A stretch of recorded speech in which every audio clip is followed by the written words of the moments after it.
What it do, what it do. This is your host with the most, uh, Frankie. Not going to drop my full government name out there quite yet. As you can see on the picture you guys are seeing, also known as at yvngthik yvngthik on Twitter. And you guys are watching the first episode of the Mixed Martial Farts podcast. Now, I guess I can just explain, why I'm doing this. Also, before I start the show, if you like what I'm saying on the show, if you enjoy this podcast, feel free to hit me up and I guess see if you would want to work with me and be a co-host on the show, because I'd rather have a co-host. I don't want to do this by myself. I just don't have any friends, period. I don't really have that many friends, period, let alone friends who watch MMA who are not like racist or were at the Capitol during January 6th. So do with that info what you will. All right. All right, so before we get into any headlines or into any picks, we're going to start off with how me, Frank, got into mixed martial arts. All right. So I'm 18 right now. I started watching MMA, I want to say around the 8th grade, 7th or 8th grade. My school was actually offering a Muay Thai class, and I've always wanted to do martial arts, whether it was boxing, karate, kung fu, kickboxing, Krav Maga, whatever it was. It's something I've always wanted to do. So, once my school offered that Muay Thai class, I'm like, I'm in there. All right. I'm not gonna. I was originally going to name drop the teacher that offered the Muay Thai class, but again, I'm trying to keep this shit anonymous right now. I'm heading to college. I'm gonna be offered jobs. If they see me, cussing my ass off, calling people crackers and all this stuff, they will probably not hire me, because that's going to be something I will do. All right, just so you guys know, if you find the word cracker like offensive, this might not be the show for you. All right, but that's just what it is. Anyways, I started off doing that Muay Thai class, and around the same time, one night I just got home from eating Mexican food, and I was bored. So I turned on ESPN. Now, at this point, I was like a casual basketball fan. Still kind of am now, I guess some would say. But I get home and I turn on ESPN. What do you know? What was on ESPN? The 25th anniversary of the Ultimate Fighting Championship. The 25th anniversary card.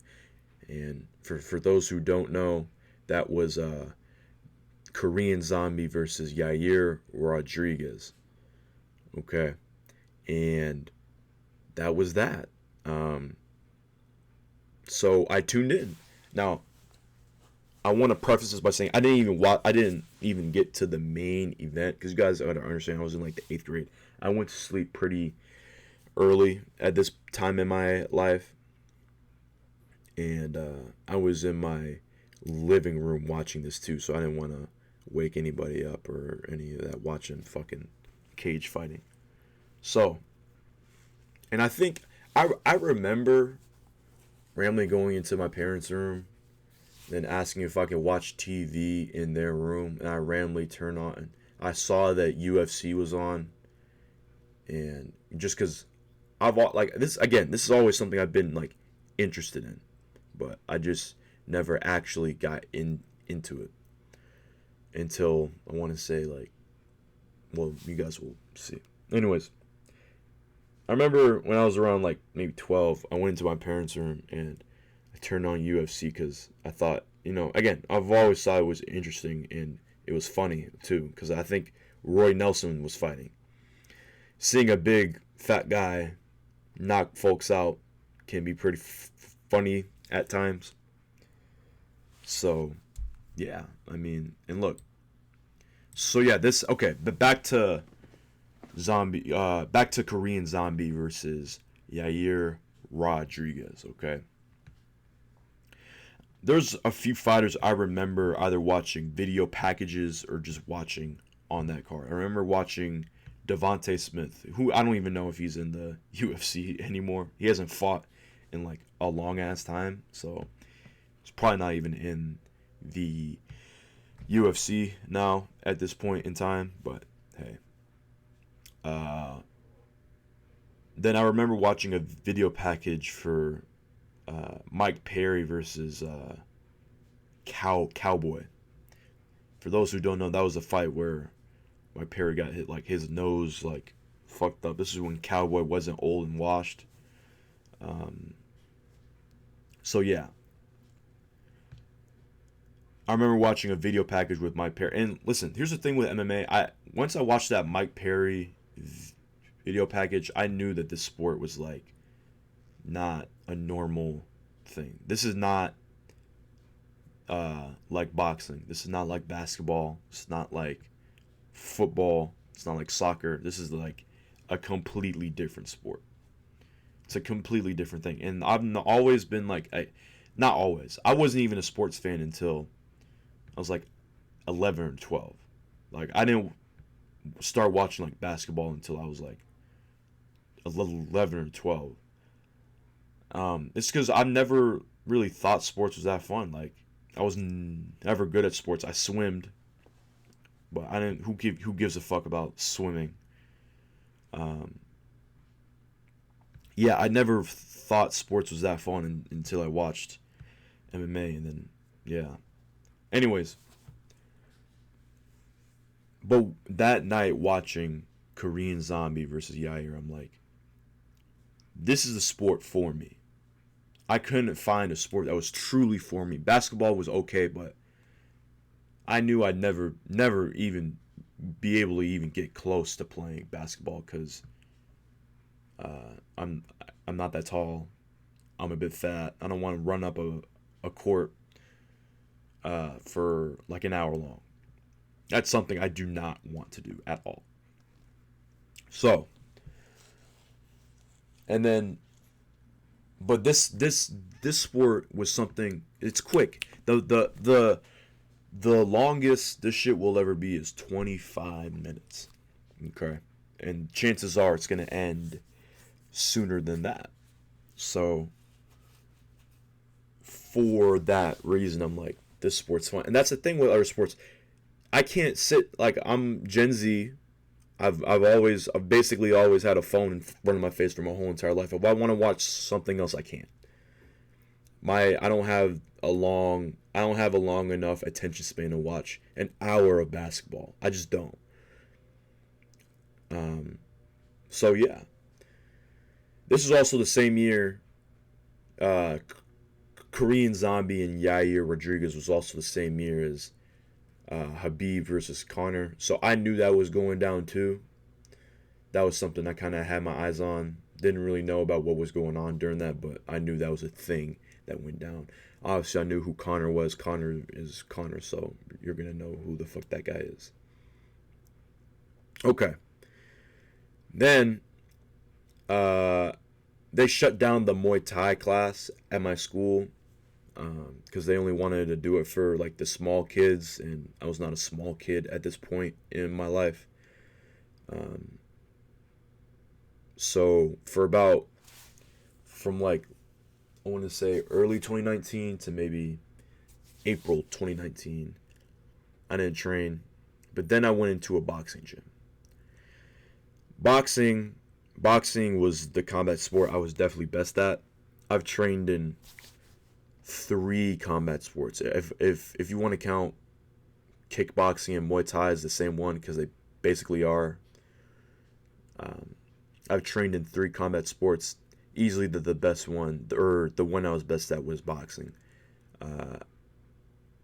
Maybe kickboxing, but the one I definitely did the most training in was boxing. Um,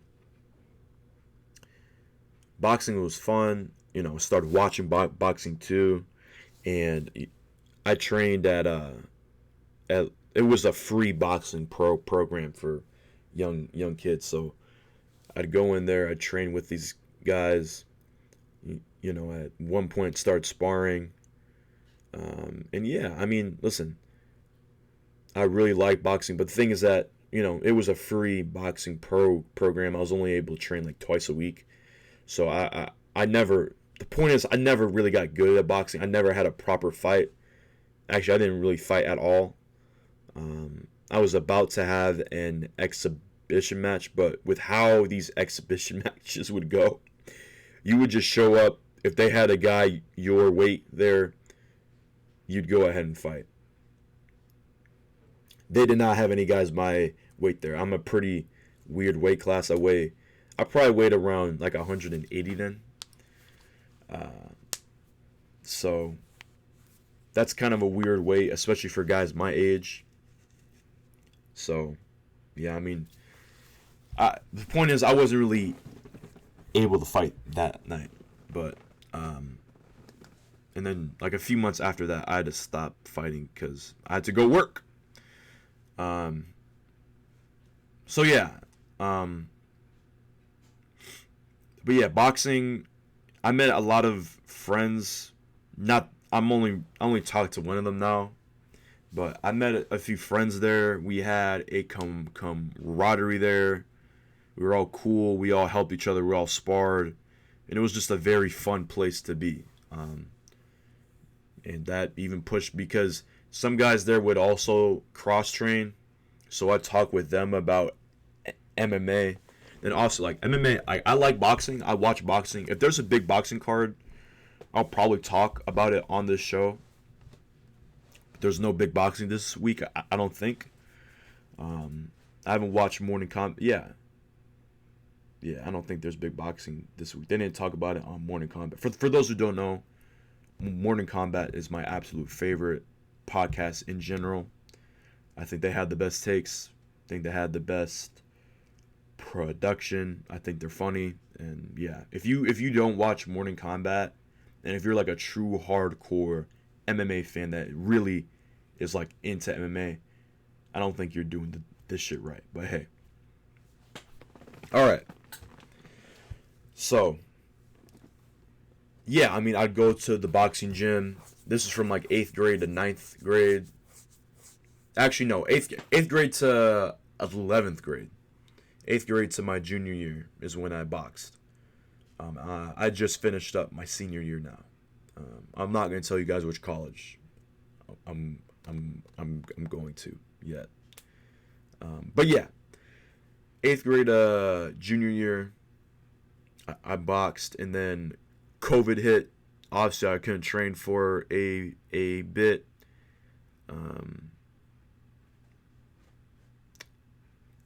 COVID hit, and then maybe fall of 2020. But dude, I didn't. Okay, I'm going off. I kind of have a little bit of. I have notes, not necessarily a script, but so I'd say from 2020 or 2018 when I first became a fan. When I first started to train to 2020, like early 2020. Before COVID hit, I was like a casual fan. Like I wasn't really that big of a fan because it's kind of hard to be a hardcore fan if you don't know about streaming, and I didn't know about streaming fights. The only way I'd be able to watch fights is through those. I don't think they had these now, but only way I was able to stream fights is through those. Videos where they'd show you the whole fight, but it'd be like half of the screen, and then they make cuts too. That was the only way I was able to watch the fight. I remember I watched Habib versus Dustin Poirier through that way, and there were other fights I watched that way too. But yeah, so from mid to I want to say mid to late 2019, that was when I was like just a casual MMA and boxing fan. Early 2020, I started to get more into it. Obviously, when Conor fought Cowboy at UFC 246. That was big. I watched the whole main card for that fight. I think. Don't hold me to that though. That was big. The month after that, that was John Jones versus Dominic Reyes.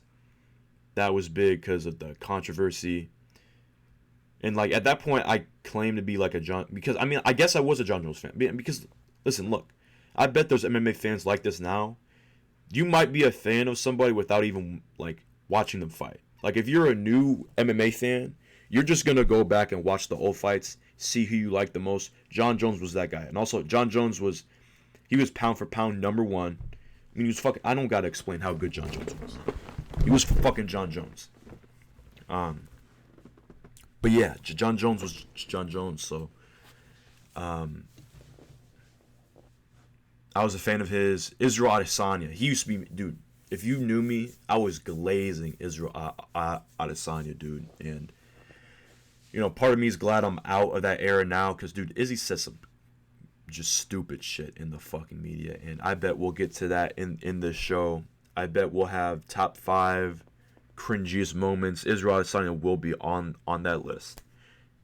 Like I think my #1 moment might be an Israel Adesanya moment, but I was a fan of his because I liked his fight style, and I still do like his fight style now, even if it's quote unquote boring. Even though Robert Whittaker will never fit, like he hasn't finished a guy since before my balls dropped, and that's not even like an exaggeration, bro. That's, I mean, it's hyperbolic, but like he hasn't finished a guy since 2016. I don't think he's finished a guy in 7 years. 7 years Robert Whittaker hasn't finished a guy, and Israel's the one that's boring. I bet they just call him boring for a certain reason. That is his skin tone. But people are gonna get mad at me for that. People are gonna call me racist or whatever the fuck. So yeah. Anyways, when COVID hit, dude, that was when I became a hardcore fan. Okay, that was when I would watch like that, like from the period when they had to shut shit down, like from when Charles fought Kevin Lee to UFC 249. That's when I learned like basically the whole sport. I learned basically everything about the whole sport. Not everything, of course, but I became a casual fan. Then I turned into like a semi-casual, almost a hardcore fan in the span of like two fucking months. Okay.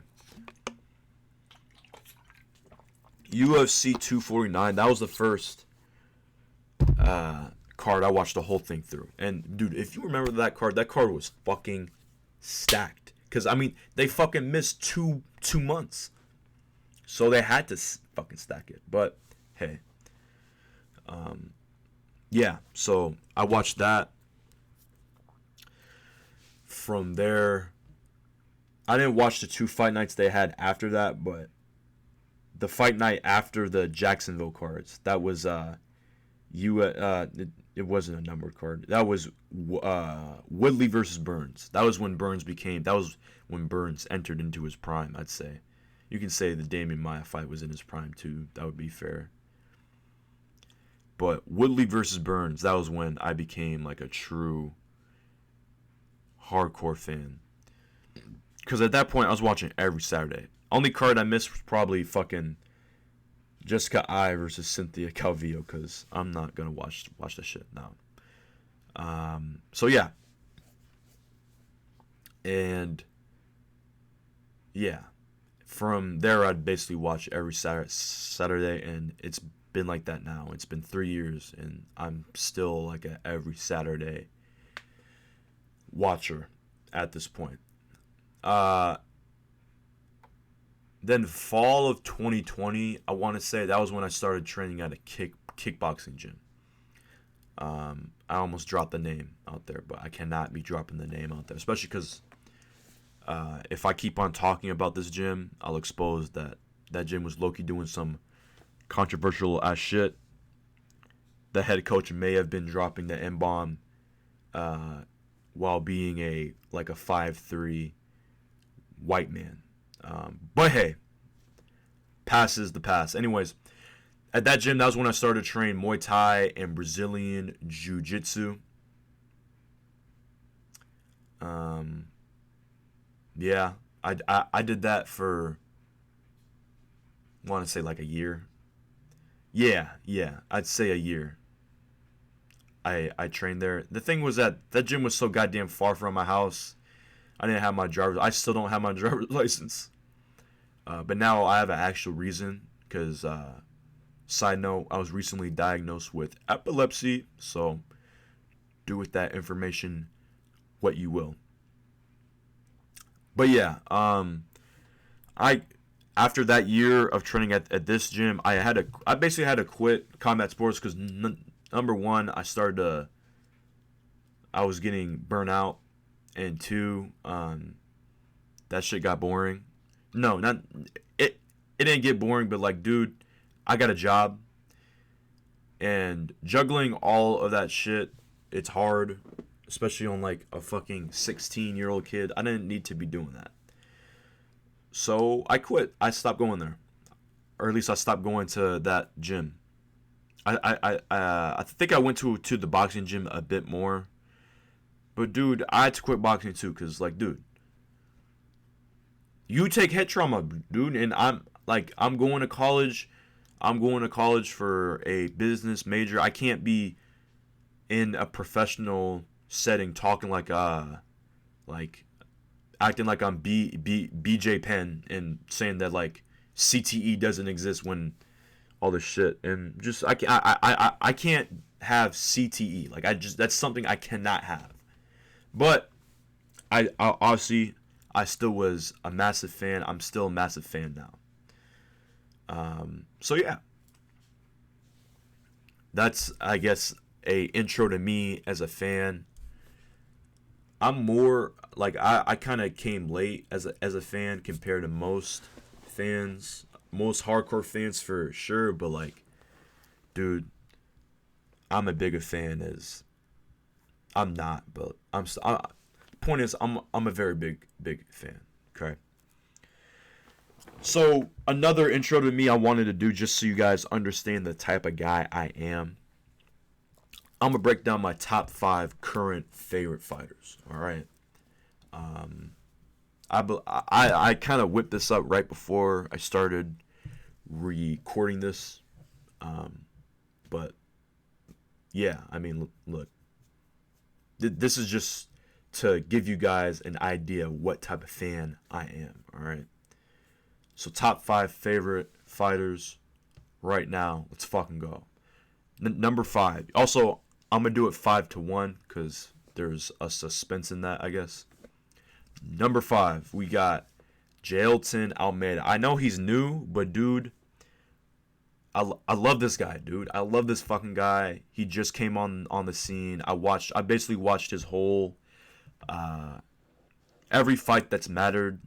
Well, not. Listen, I watched this guy from the Contender Series on. All right, so this is one of the first guys where I'm basically watching them go from the bottom to the top. Like, I'm trying to think if I watch any guy go from their debut to a championship. I guess Alex Pereira.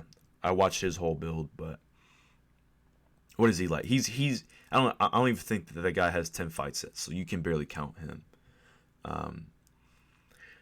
This guy, I've seen this guy's whole build. This guy's build has been extremely fun to watch. He's just extremely fun to watch, point blank period. When this guy fights, you know, like, it's going to be fun. He's a Brazilian Khabib at this point. And yeah, I mean, listen, look, what he's done so far, I mean, it's been absolutely insane. Jailton Almeida. Let's bring up his topology if I can. Here we go. Boom, boom, boom. Malaginho. Matter of fact, what does that even mean?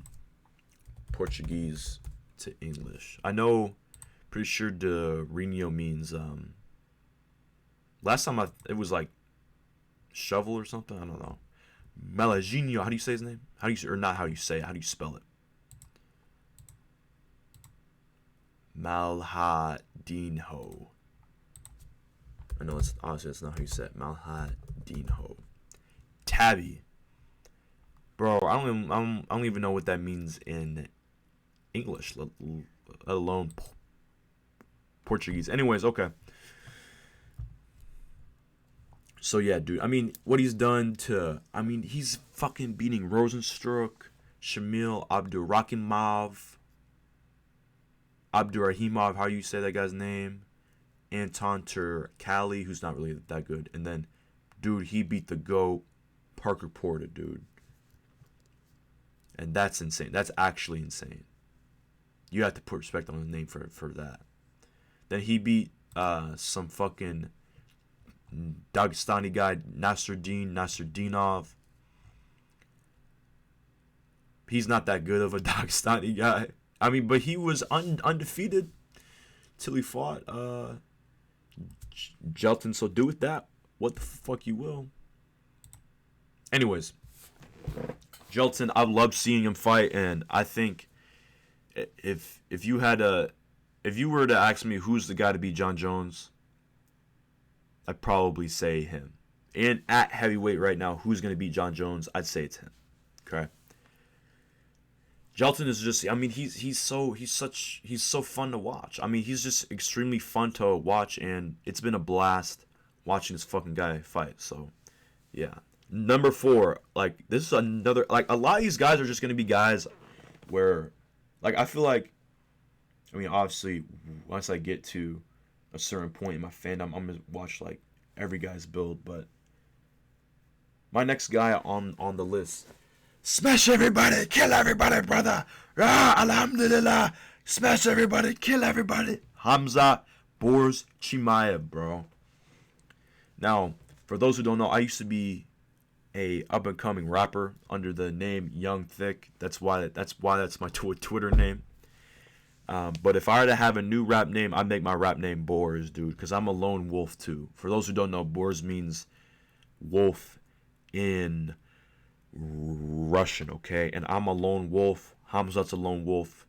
I'm like Hamzat, dude. When I see Hamzat, I'm like, that is literally me, dude. That guy's from the other side of the world. That guy's from Russia, dude. I was raised Catholic. He was raised and still practices Islam, but we're very different, but we're one and the same, dude. That's literally me when I see Hamzat. Anyways, Hamzat, dude, I mean, how could you not love him? Besides the fact that he hangs out with murderous warlords. But I think, honestly, I think he's forced to do that shit, so you can't even blame him.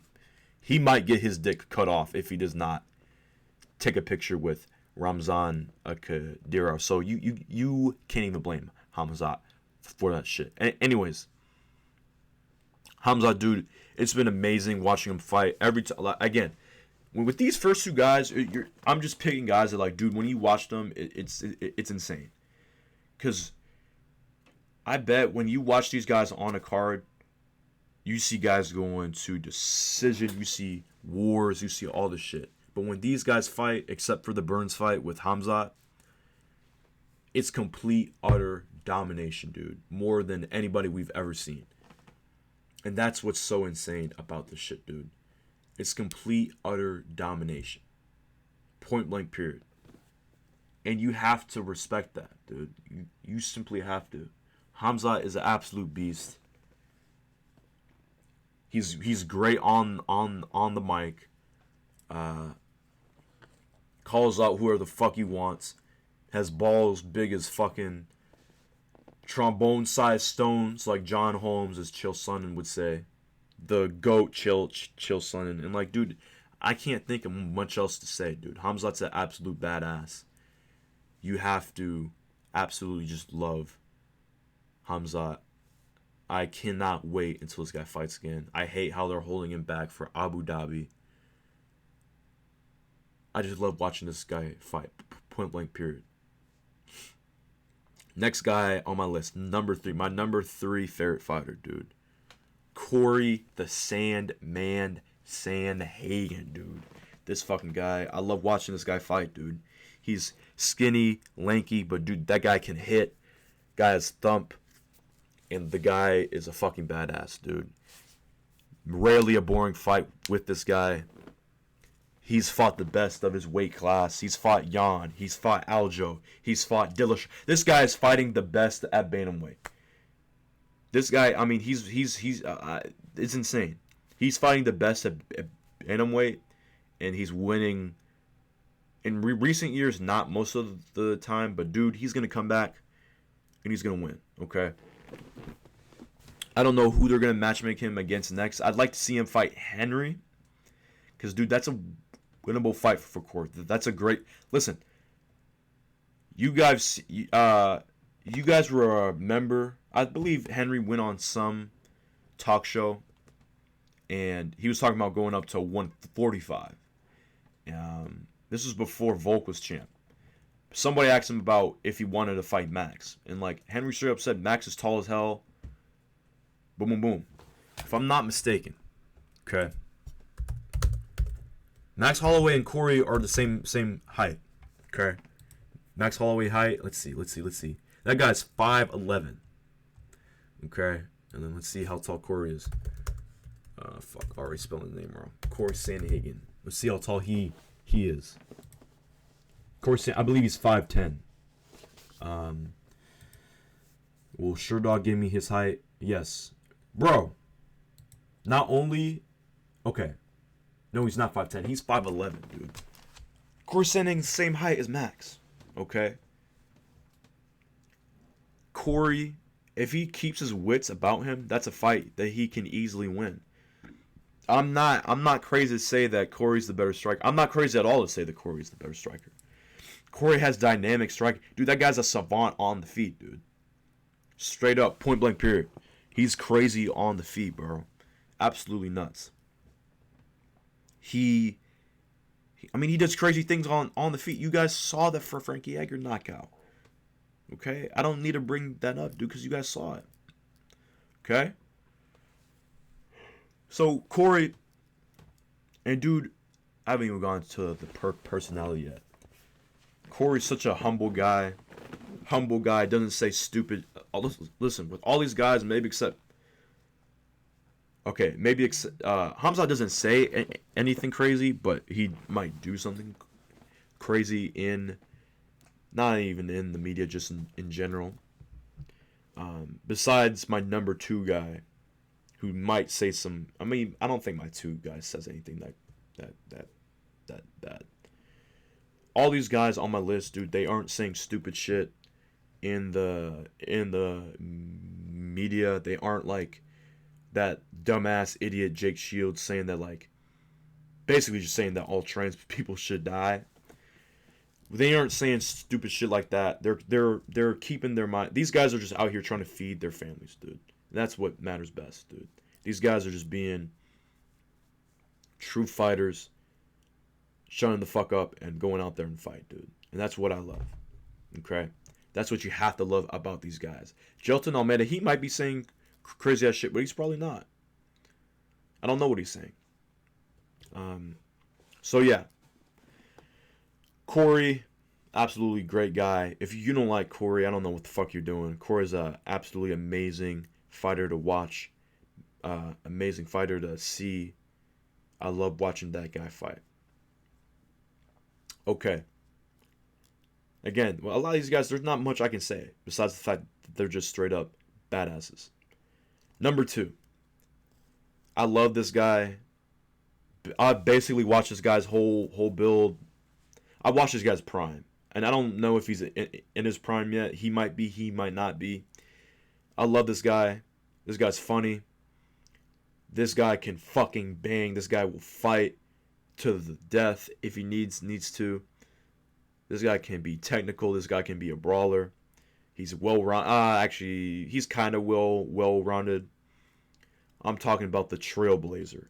Big mouth. Kevin motherfucking Holland, dude. That 5-fight win streak in 2020, You guys know, as I just said, 2020, that was when I became a fan. That was when I became the hardcore fan. So I feel like I was watching this guy every goddamn Saturday. Kevin Holland, you have to love this guy, dude. You just have to. How can you not like Kevin? He's the cowboy. I think he's the new cowboy. I think he's the cowboy of this generation. Anytime, any place, anywhere. He's shown that. He's shown that with his 5-fight win streak in 1 year. He's shown that at UFC 279 when he may or may not have got his ass whooped by Hamza. But hey, listen, Kevin Holland, dude, he's funny. He has amazing moments on the mic. He's charming. You know, again, this guy has power. This guy has great striking. He has solid grappling. He has solid jiu-jitsu, I should say. His wrestling might still need some more. But, dude, he was fighting Hamza, okay? So I can't even say that he has shit grappling. He was fighting Hamza. Most guys are going to look like they have shit grappling when you're fighting Boers. You're fighting Hamza fucking Chimaev, okay?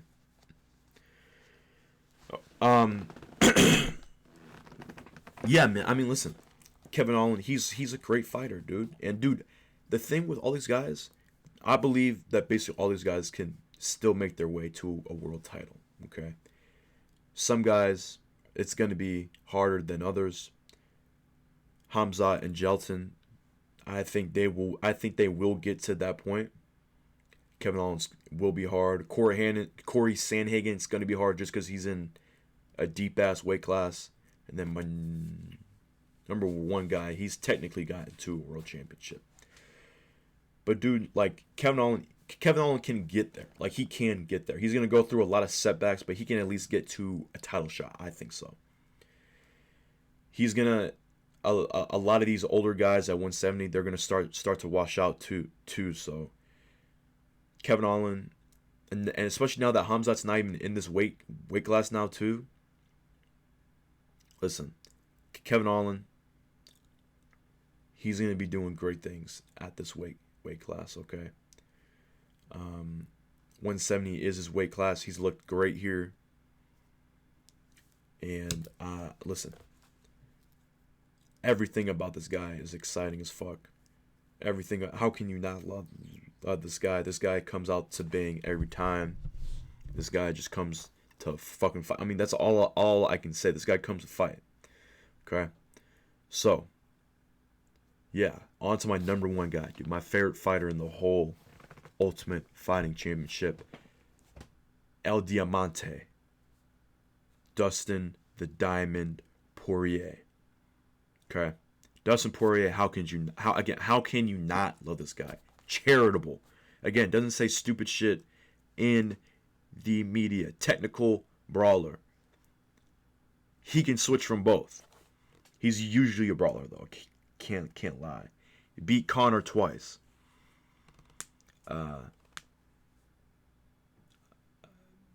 Has a family that you just love to see.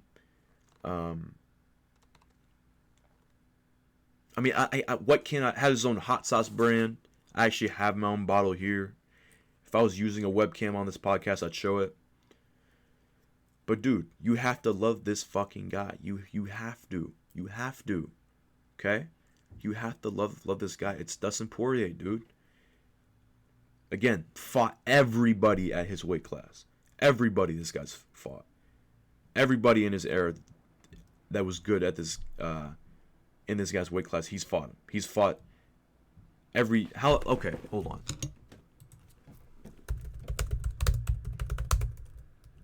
Let me see something. How many champions has this guy fought?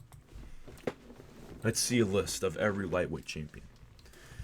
Okay, besides Islam Makhachev, this guy's fought Charles. He's fought.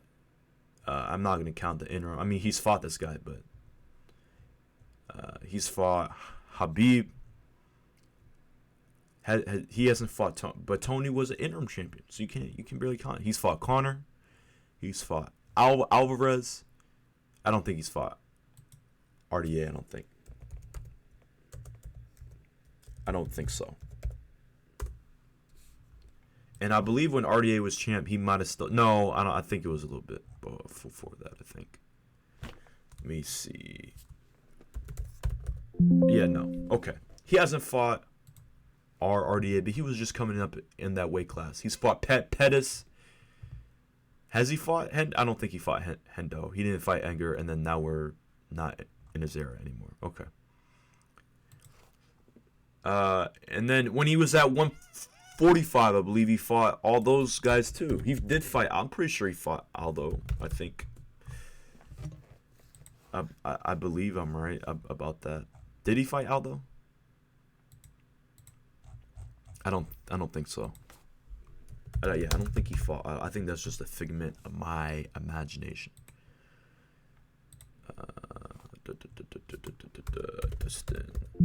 Okay, so he didn't fight Aldo. Okay, but he fought Connor.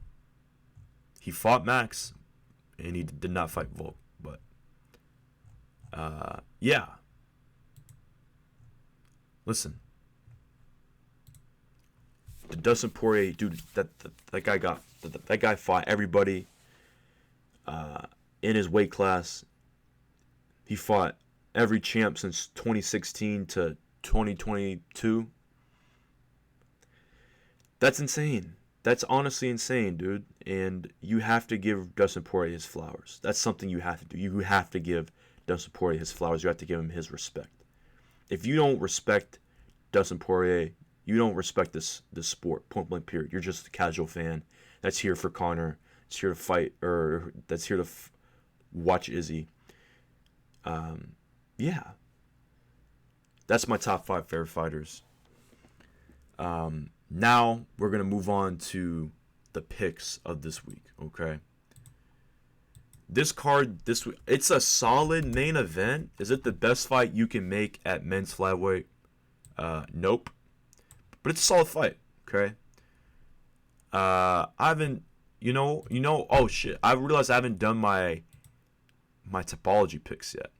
Or no, I have. I guess I'll just go ahead and go through them again. It's not letting me, okay. So I'm making my topology picks while I do this, okay? We're going to start bottom up. Maxim Grishin versus Felipe Lins. Now, I don't give a fuck about this fight really at all. I think a lot of people. I watched the Brady Bags podcast. For those who don't know, that's just Sean Brady and Joe Pfeiffer's podcast. I'd watch it if you want betting tips, because it's really just picks. I don't bet, but I don't know. I think it's a fun podcast to watch. They banter sometimes too. And they do a good job breaking down fights, I think so. Yeah, I mean, if you want to watch a good podcast, that's a podcast I watch. But the podcast you should really be watching is the Mixed Martial Farts podcast, and that's the real shit. Anyways, Maxim Grishin, that's who I'm going with. That's who 60% of people on Topology are going with. So I'm going to be a lemming and also have that as my pick. Next fight, Luan Lacerda versus Damon Blackshear. Now, Luan Lacerda, he made his debut against Cody Stamann. I believe he had a pretty close fight with him. But I think Damon Blackshear, he seems pretty effing good. Okay. Let me see what even though he is coming off of a loss, I'm trying to figure out who the hell he lost to. He lost to Farid Basharat. Dude, the Basharat brothers, those fucking guys are demons, okay? That he drew against Yusuf Zalal. Are those his only fights? No way. I've seen this. I've seen this guy win. Really? Okay. Well, I might change my pick. Okay. He drew with Yusuf Zalal. Okay. Who's Danny? Okay. Never mind. I know who Danny Sabatello is. Okay. So this guy also lost to Pat Sabatini on the regional scene. He lost to Chris Moutinho as well. So now that I think about it, I think I'm going to change my pick. Luan Lacerda trains out of Nova União. Probably fucked that name up. Sorry. This guy, he was undefeated. No, he was not. He had one loss. He was on he beat Raulian Paiva. I don't even know if that guy's even in the Ultimate Fighting Championship anymore. He's on a 2-fight skid though. So 3. He was on a 9-fight. He was on a 10-fight win streak going into the Ultimate Fighting Championship, which is impressive. And he lost a close fight to Cody Stamann. Didn't Cody just lose? Who did I just watch him fight against? He lost to Douglas Silva. I think a lot of people did not agree with that fight. I forgot what went down in that fight. Anyways, I'm going with Luan Lacerda because he just seems better. Jin Yu Frey versus Elise Reed. This is a strawweight. I thought these girls were bantamweights for some reason. I don't know why. I'm gonna go with Elise Reed. She has less. No, she has just as much losses, but I don't know, dude. I don't really give a fuck about this fight. This is not the best strawweight can offer. Strawweight's a good weight class. Next up, we got Daniel Santos versus Johnny Munoz Jr. Every time Johnny Munoz Jr. fight, like, I don't give a fuck about this guy, honestly. Sorry, but that's just the truth.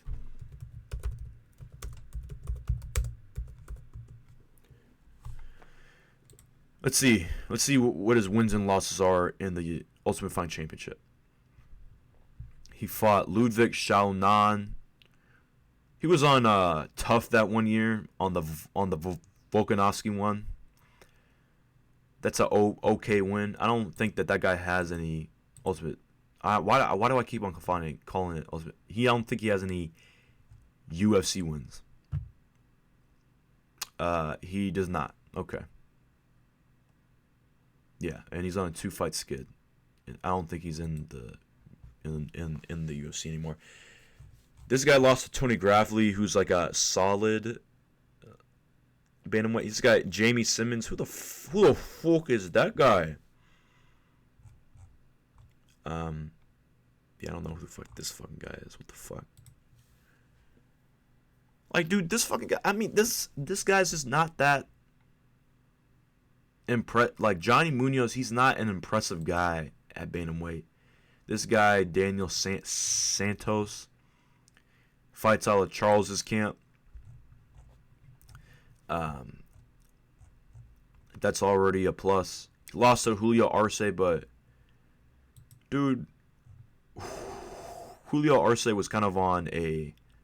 He lost to who the hell's Montel Jackson? Okay. Oh no, I know who Montel Jackson is. Montel Jackson's on a.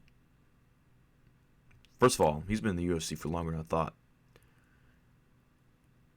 Montel Jackson's only lost. What am I? Okay. Montel Jackson's on a 4-fight win streak. First off, so Daniel Santos, he lost to Julio Arce, but like, dude, that guy's pretty good. Even though I think, who did he just lose to? Yadong. Song Yadong. Okay, Julio Arce, he's doing worse than I thought. Anyways, my point is Julio Arce, I believe he was on some type of like impressive thing then. Okay.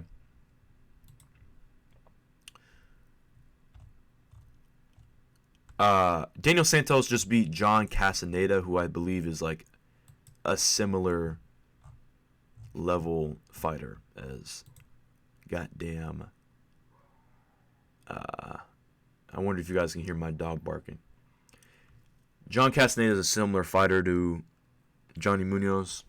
That's why I'm picking Daniel Santos. And they also, betting lines have him as a minus 200, and 86% of Tapology is going with him too. So next up, we got Andre Arlovski, Dante Mays. I'm picking Arlovski by decision. I'm not. Apparently, Arlovski lives here. Not here. I'm not telling you guys where I live.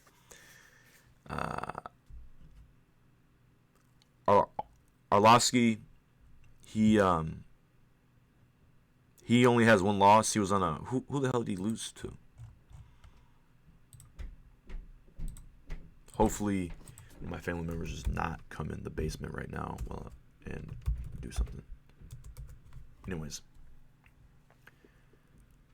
because that'd be kind of embarrassing. It looked like I'm talking to myself. I talk to myself a lot anyway. So, he lost to Marcos Rogerio de Lima, who is doing something kind of, I guess, flashy. What am I saying? I think he's on a win streak now. He beat my guy Waldo Cortez Acosta, who I have positive thoughts on. Anyways, Marcos Rogerio de Lima has won 4 out of his last 5. Anyways, so do with that what you will. I'm going with Andre motherfucking Arlovsky. Okay. John Castaneda versus Muin Gafarov. This guy is from Tajikistan. Most of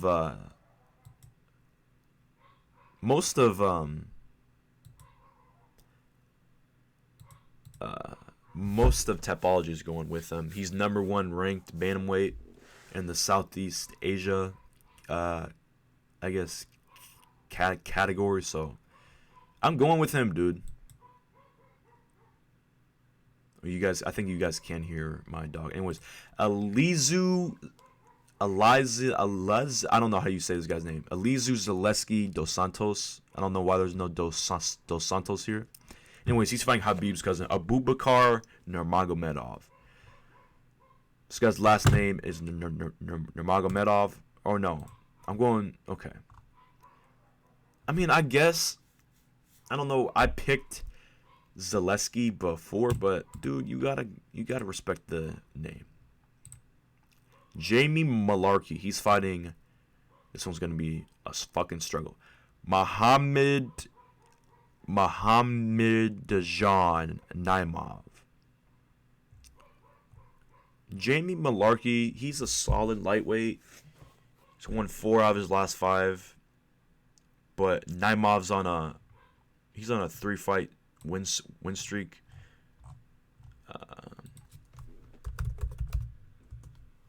So I don't know what to think. Okay. The thing is that he has 2 losses before that. He has a loss to Colin England. Well, he was in the UFC. He's not now though. He had a 2-fight skid and he was out. He was out this bitch. And he's on a 4-fight skid now. He's lost his 4 last fight. Anyways, he lost to that guy. Then he lost to a guy named Olivier Marad, who is Haitian. Wow. The point is, this guy Naimov is on a 3-fight win streak in Titan FC for the first one, and then Tough Enough. Is that a good promotion? I don't even know at this point. Anyways, he's on a 3-fight win streak right now. I don't know. Is he good? He fights out of Elevation Fight Team. How old is this guy? He's 28. So he trains out the... man. Fuck it. I'm going to go with Jamie Malarkey by decision. Okay? I believe he'll be able to get this shit done. Okay. Karine Silva versus Ketlin Souza. I don't know who Ketlin Souza is. She's on a 5-fight win streak. Both these girls are on a 5-fight win streak. People are going with Karine Silva. I'll go with her too. Okay, great. Tim Elliott. With all his drama going on with Kevin Kroom and shit. Dude, that whole gym, like a year ago, that was just like a normal gym. That was like an up-and-coming gym in the world of mixed martial arts. That is not the case anymore.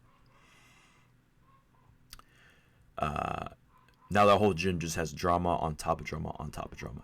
I'm going with Tim Elliott. I'm going to actually pick him by finish because they still got him under Glory MMA. I'm going to pick him by finish because either Sean Brady or what's his name? Pfeiffer said that because of the Kevin Kroom shit going on. That motherfucker will be pissed. Also, did you guys see that they actually put the Tim Elliott Kevin Kroom story in the effing in like the Shade Room and Domus Live News and shit like that? It's kind of a funny thing that went down. Anyways, we're almost an hour in, guys. Jim Miller, Jared Gordon. Jared Gordon, didn't he just... Bro, I could have sworn that guy just fight and got, like, knocked out. But it was a no contest, though, because it was a effing headbutt. So it might not even be smart for him to come back this soon. What am I doing? Okay, whatever. Okay. My dog is still barking. Anyways. So, yeah, that was 2 months ago. Why is he coming back so soon? He got knocked out by that headbutt. For that reason, I gotta go Jim Miller. Dude, Jim Miller. Okay. Jim Miller has a loss. Who was that loss to? That loss was to Alexander Hernandez. By decision, though. For that reason, this isn't a smart pick. No, I'm not gonna. That'd be a stupid pick. I'm going with Jared Gordon by decision. But, dude, he might get knocked. Scary fight there. Okay, this is the co-main event. Listen, this card is not that, okay. My mom just texted me. There are some workers on the roof cleaning the rain gutters. Okay, great. Anyways, the co-main event. I don't feel like this is worthy of the co-main event spot, but hey, do with that what you will. This is where I said, like, this card's really not stacked at all. Anyways, we got Alex Caceres going up against Daniel the Pit Pineda. That guy just fought, bro. Could have sworn to God that fucking guy just fought. Yeah, he fought in March. Okay. I'm going with Alex Caceres, dude. Daniel Pineda just submitted Tucker Lutz, who was never really that impressive in the UFC, I don't think. Who is he lost? Who is he? What the fuck? Gavin Tucker? What the fuck? Is Gavin Tucker the same as Tucker Lutz? This is so fucking confusing. Are those the same guy? Okay. I don't know. Okay, well that's weird. That's very... Because they're both from Canada too, I think.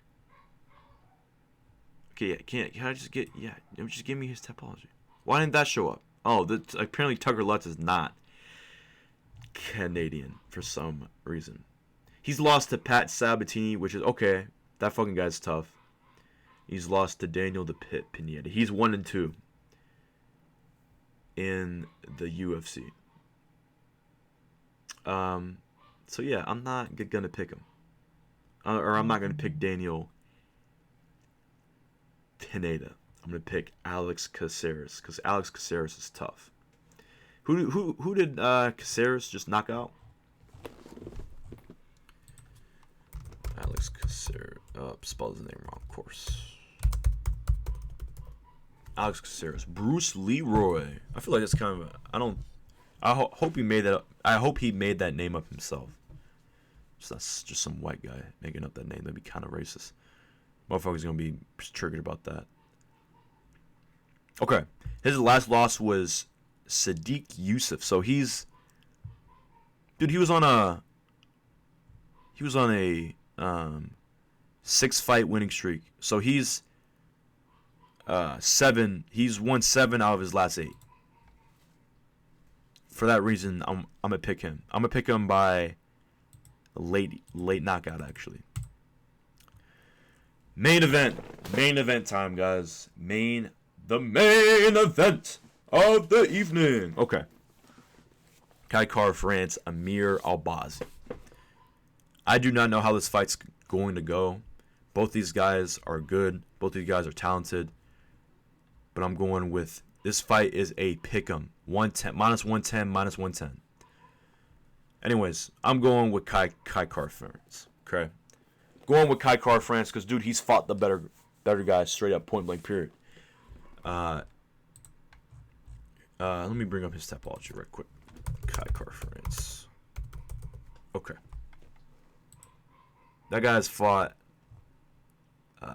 He's fought Moreno, beat Askarov, beat Garbrandt, which is not that impressive, but hey.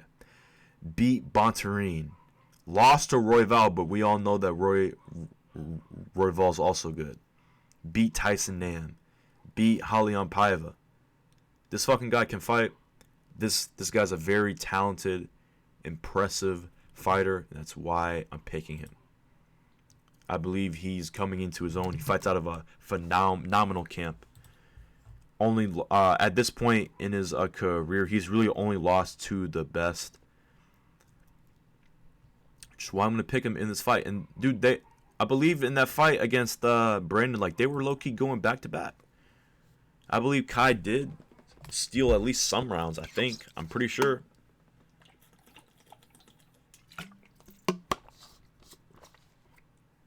For those reasons, I'm picking Kai Kara-France. I got him by a TKO in round 4. Yes, Amir Albazi is on a 5-fight win streak. I could be wrong in this. My picks are not that good. But hey, yeah. So I think that's it for the picks. Also,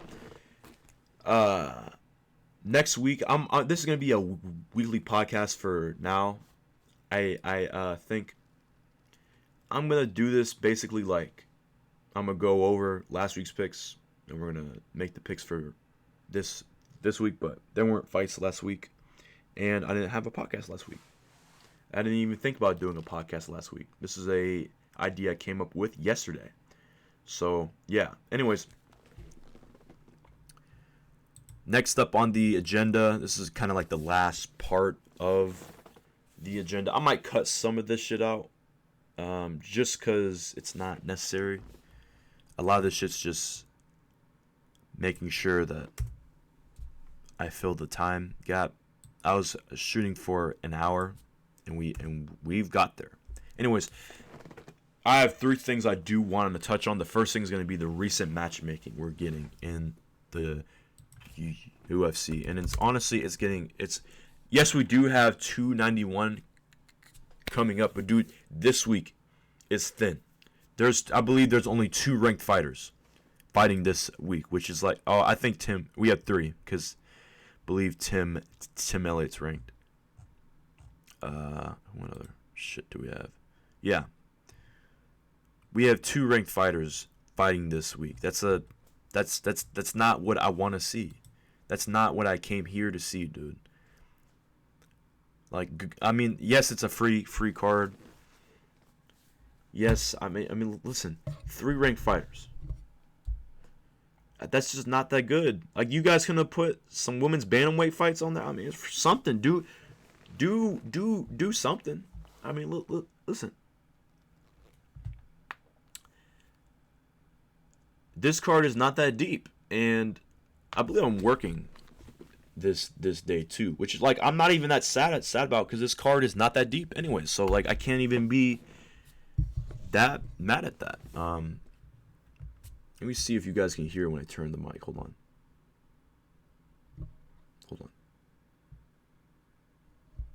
Okay, yeah. Yeah, okay. That is fine, but whatever, I don't really care. 289, like, not that great of a main.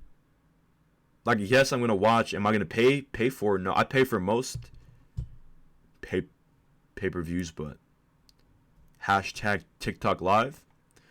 Danny, I didn't know. Oh, this below key. The undercard will absolutely bang. Hold on. Look at this shit. Oh, okay. Apparently, oh no. Okay. We have Marc-Andre Barrios versus Eric Anders. This fight's okay. Dan Ige versus Nate the Train. Nate the Train in the UFC, baby. That fight will absolutely bang. You know that fight's going to bang. I might have my dick out in that fight. Mike Malott, who comes to fight, versus Adam Fuggett. When the guy's name is Fuggett, you know he's going to come here and bang.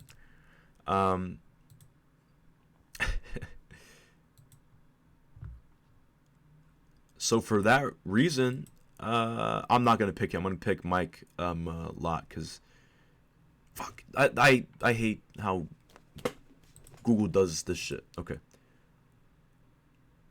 Mike Malott has beat Johan Lionesse, and then he beat Mickey Gall. He subbed both these guys in round 1, I believe. He might have TKO'd Gall, though. I don't know. How could he have the gall to beat Mickey Gall? No. Sorry. Charles Oliveira versus Benil. They should just put the interim on this and then make this the main. They'd literally sell more with that, but hey.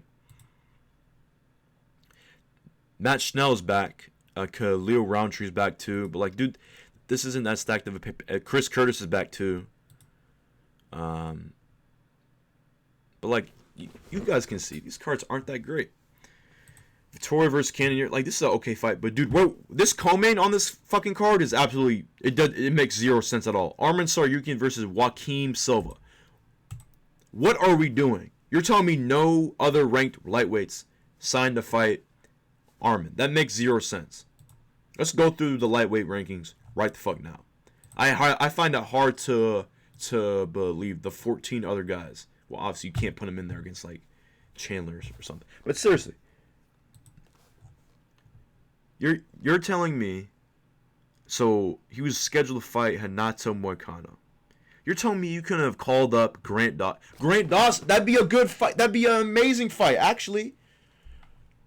RDA, I believe RDA is going up to 170. I know. Okay, the fight to make would be Rafael Fiziev, but Fiziev just came off that ass whooping by Justin Gaethje. So you can't do that. Can't have him fight Gamrot. But dude, you don't have to go down as far as Joaquim Silva. Who is that? Who the fuck is that guy? Who, like, see, I cannot name a single guy that guy has fought. Like, what are we doing with this? He grappled Neil Magny on a Fury Pro. He beat Jesse Ronson. Then he lost to Haqparast. He beat Jared Gordon, which is like, okay. Lost to Ricky Glenn. I don't think Ricky Glenn is even in the Ultimate Fighting Championship anymore.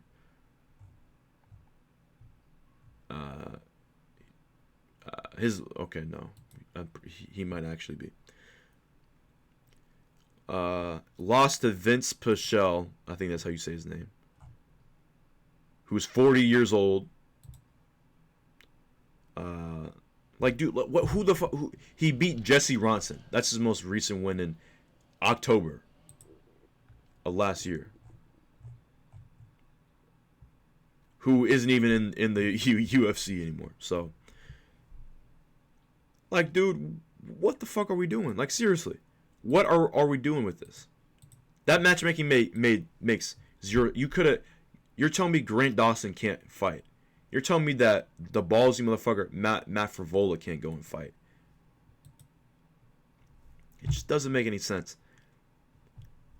That's a low ass ranked lightweight too. Like when it comes to the unranked lightweights, that's a low ranked unranked lightweight. Like, that doesn't even make any sense.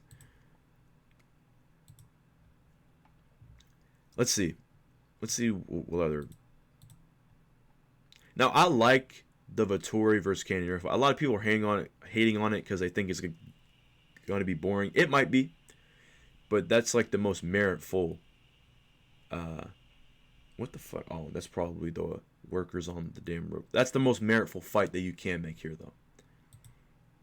Pat Sabatini's back, but that's not as fun because he's not on a win streak anymore. Nicholas Dalby versus Muslim Salikov.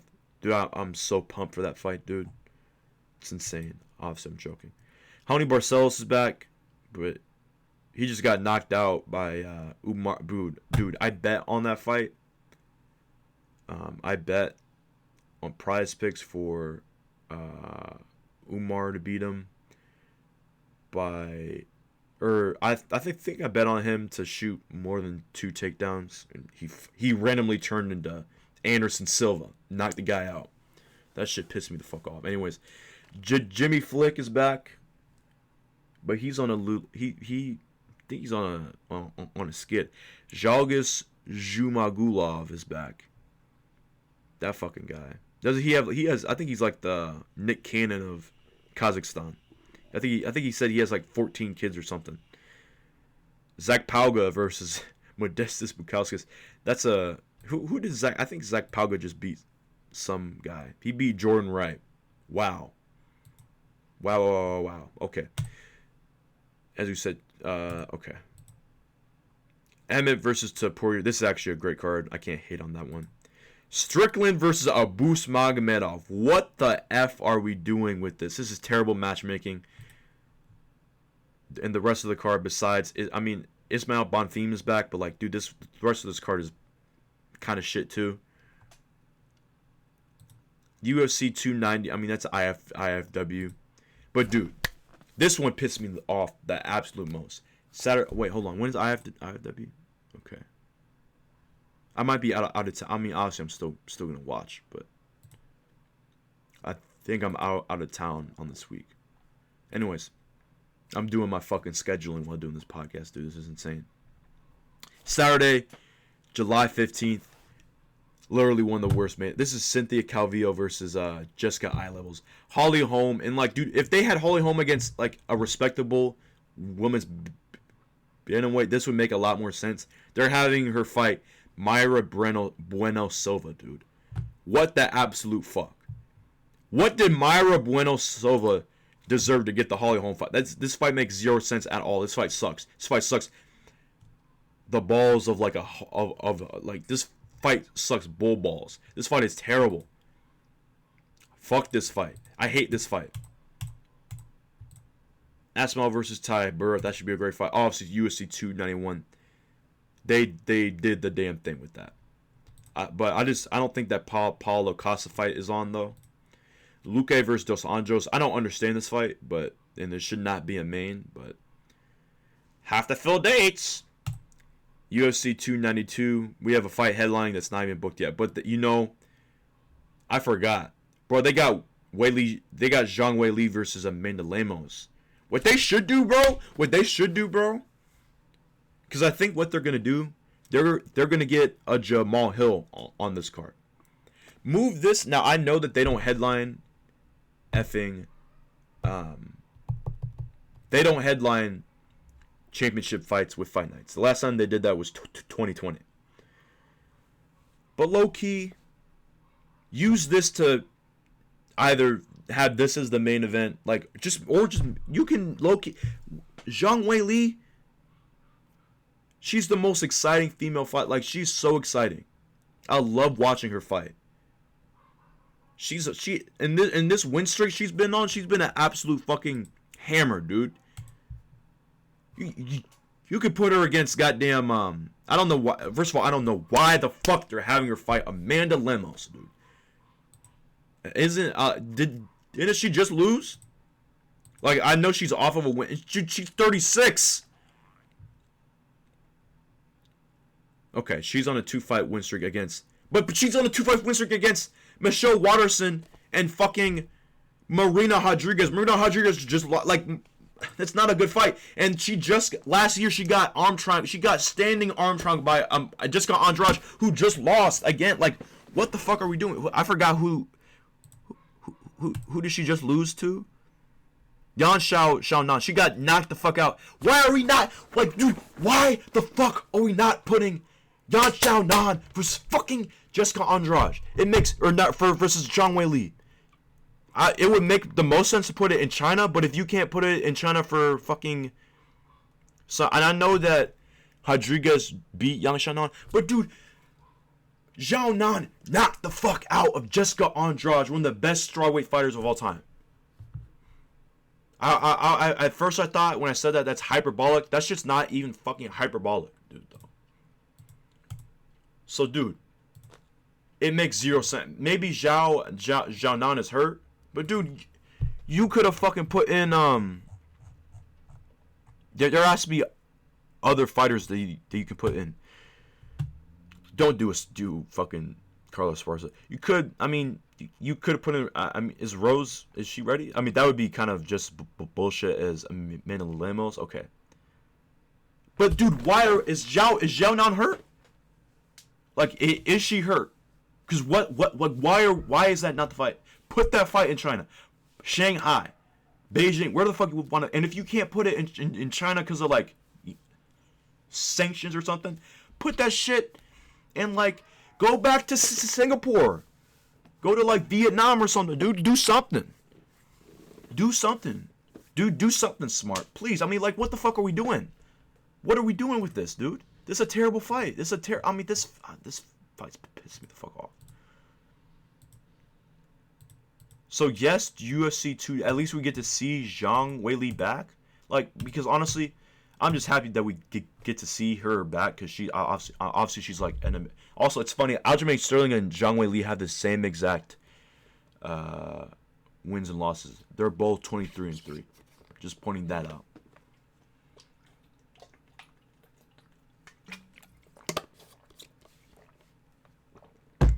Man, like, why are we not doing the Yang Shannon fight? Why are we not doing that? It makes zero sense at all. Okay. I was gonna touch on the BMF belt, but I'm gonna just say that until when we actually have that fight. So yeah.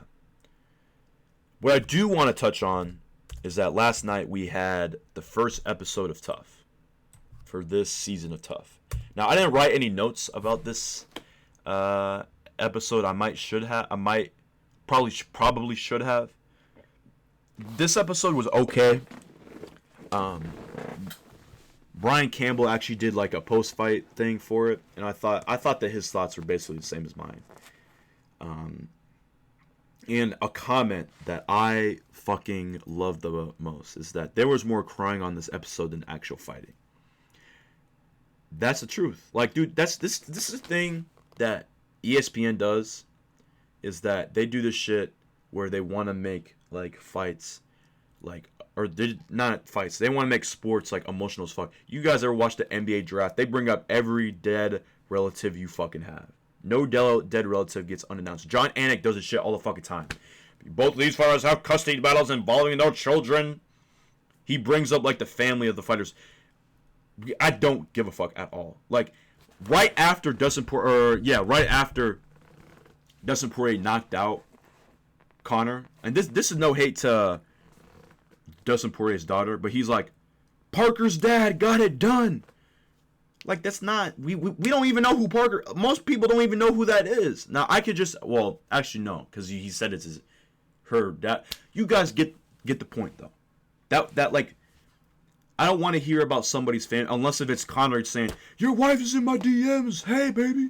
That was a terrible call. Your wife is in my DMs. Hey, baby. That was a better impression. But, dude, I'm not trying to hear about motherfuckers' families in like a like trash talking way. This is MMA, dude. This is Colby Covington said it best, dude. Colby Covington needs to talk to John Anik about this, dude. This is not the ultimate feelings. He needs to talk to John Anik about this and just ESPN as a whole, because they do this shit way too goddamn much. This is not the ultimate feelings championship. This is the ultimate fighting championship. And that's real shit, though. Because on the broadcast, they'll play these video on during Tough and during Dana White's Contender Series. The video packages are just like, look at how sad this guy's life is. And like, dude, I understand this is MMA.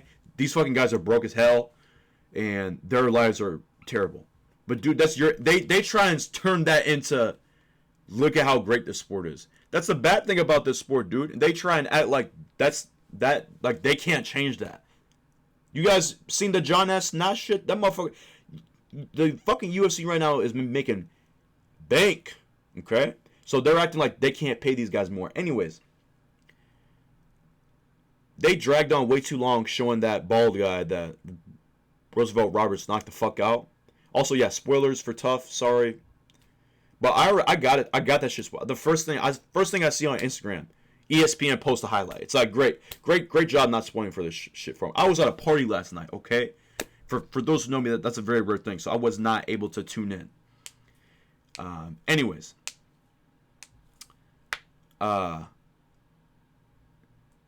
forgot what I was going to say. Also, yeah. Sorry, I know I'm not the most professional podcaster. It's not my forte, okay? But anyways.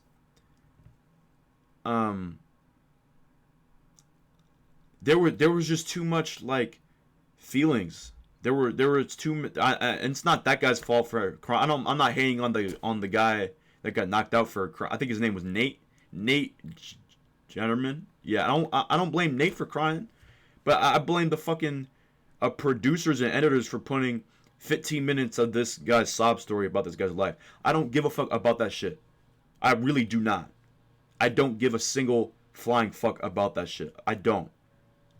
Okay, so I hope that's not what the season's about. I want to see guys getting way too drunk, guys fighting, not in. I want to see guys fighting in and outside of the cage. I want to see Connor acting a damn fool. I want to see Connor and Chandler. I want to see Connor.